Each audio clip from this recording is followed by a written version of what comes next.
8-year-old Ohio boy had the munchies, not from doing anything illegal. He just really, really wanted a burger from McDonald's. And so he decided to get behind the wheel and drive himself and his little sister to McDonald's to get a cheeseburger.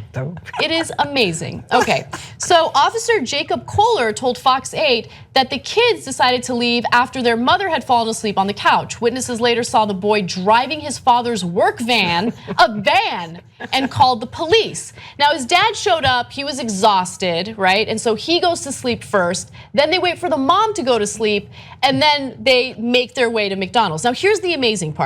The boy drove about a mile from his home with his little sister in the back of the van. He drove through 4 intersections and over railroad tracks.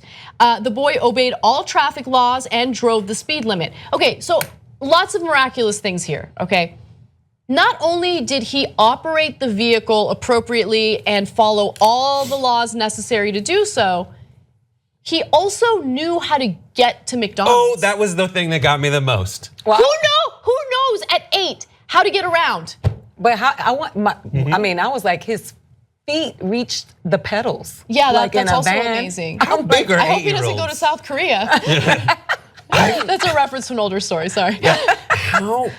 I can't imagine how big are 8-year-olds? I mean, this 8-year-old's amazing. So apparently he told the cop that he learned how to drive on YouTube, and YouTube can teach you anything. Yeah. Okay, I learned all sorts of, technical stuff related to the news on YouTube, like how to do editing and all that. YouTube's amazing. Anyway, I do want to show you guys this local news report, at least a snippet of it. It's from WKBN, it's a local affiliate, and we will have the link to the full story below in the description box, but here's a snippet giving you some more context into the story. The kid was ready for his prize and eager to take off that familiar yellow wrapper, which would uncover a cheeseburger. And whenever he pulled up to the first window, the employees actually thought that they were being pranked. The parents were not in the back of the van. They were at home.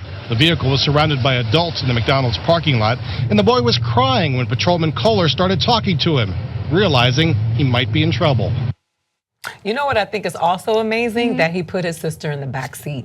She wasn't on the passenger side. He knew that she belonged. As a mom, I'm like, that kid is smart, but you terrible drivers in California, an 8-year-old jumped in a van with his little sister, made it through a drive-thru while you're trying to obeyed all the rules.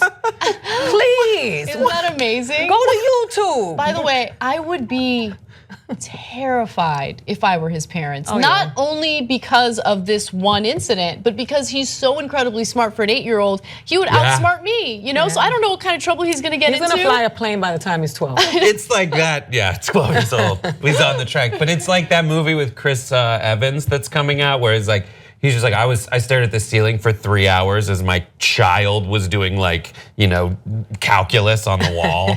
I mean, it's so amazing. Imagine if you worked at McDonald's, because it wouldn't be like if you pull through the drive-thru, you'd hear over the loudspeaker like a kid's voice, and you'd probably think, oh, mom's letting the kid order. Yeah, how cute. And then imagine you have your Happy Meal and you turn to the window and it's just like an 8-year-old kid, just like, thank you very much. Yeah, you're like, is that a little person?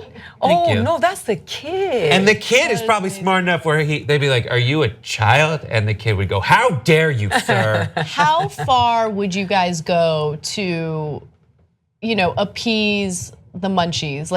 You have a craving for something, how far would you be willing to go for it? I would let an 8-year-old drive to McDonald's. Same. Especially that one. I'd just jump in the back seat and be like, you got it, Bobo, let's go. Yeah, totally. Oh my God. I remember I was in college. I was the driver, I was sober, but no one else in the car was. And we went to Jack in the Box, and there's 2 entrances to Jack in the Box.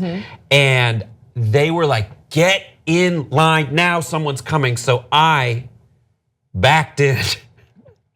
I went backwards, because otherwise I'd have to make a U-turn and someone would get in front of us. So I backed into the drive-thru and went through it backwards. I was like, oh my God. And I did it, and I didn't get a ticket for it. They like were really angry with me though. Yeah, that was a terrible idea. Yeah, the person from the other car. Are you sure you weren't also under the influence of something when you did No, that? because I wouldn't do that. He was Yeah. under Are you that, the kidding me? worst influence, peer pressure. Terrified of laws, but also susceptible to peer pressure, and that's where those two came together. Well, I just gotta say, as a Floridian, because Florida and Ohio are always battling it out for the headlines. Are they? I feel like Florida usually, Ohio just got beats another that point race. on this one. Yeah, they did, yeah. Our reporter Jordan Chatton broke the Donna Brazil story. He was right, she just apologized for it. Help us get more reporters like that. You're the one responsible for that. Thank you, and let's do more right now at tytnetwork.com/go.